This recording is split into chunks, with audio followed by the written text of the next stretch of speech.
সন্ধে হলেই চটপটা কিছু খেতে ইচ্ছে করছে, কিন্তু সেটা হেলদি হতে হবে, আনহেলদি হলে চলবে না। তাহলে আজকের এই রেসিপিটা একবার বানিয়ে দেখতে পারেন।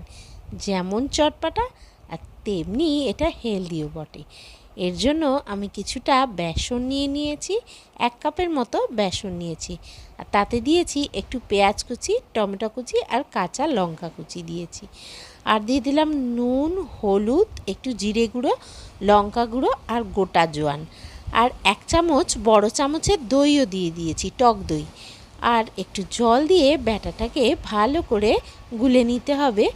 খানিকটা ব্যাটারটা টাইট লাগছে, তাই এতে আরও একটু জল দিয়ে ভালো করে এটাকে পাতলা করে গুলে নিতে হবে।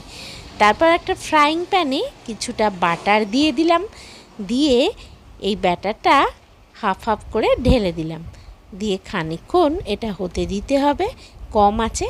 তারপর একটু এপাশ ওপাশ ভালো করে উল্টে পাল্টে সেঁকে নিলেই ব্যাস তৈরি হয়ে গেল আমার দারুণ স্বাদের এই হেলদি ইভিনিং স্ন্যাক্সটা। এটা আমি টমেটো সসের সাথে পরিবেশন করেছি। আপনারা চাইলে চায়ের সঙ্গেও খেতে পারেন, দারুণ লাগে খেতে। আর বাচ্চাদের টিফিনেও এটা দিতে পারেন। এটা যেহেতু হেলদি, কোনো সমস্যা হবে না। কেমন লাগলো রেসিপিটা অবশ্যই জানাবেন প্লিজ।